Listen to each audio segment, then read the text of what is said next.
Hello friends, welcome to my YouTube channel. আজ আমরা আলোচনা করব একটি গুরুত্বপূর্ণ ভাব সম্প্রসারণ।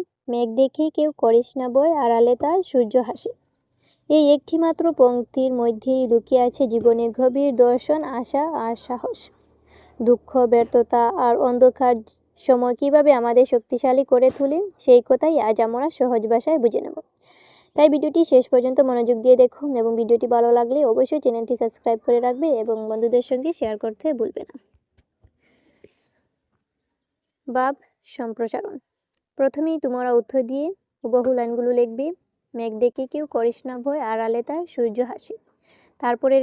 তারপরে লিখবে, এই অমর পংক্তির মাধ্যমে জীবনের এক গভীর সত্য প্রকাশ পেয়েছে। আকাশে কালো মেঘ জমলে ঝড় বৃষ্টি হওয়ার আশঙ্কা দেখা দেয় এবং মানুষ ভয় পায়। কিন্তু এই মেঘ চিরদিন থাকে না। কিছু সময় পরই মেঘ সরে যায় এবং উজ্জ্বল সূর্যের আলো চারিদিকে ছড়িয়ে পড়ে। এই প্রাকৃতিক দৃশ্যের সঙ্গে মানুষের জীবনের তুলনা করা হয়েছে।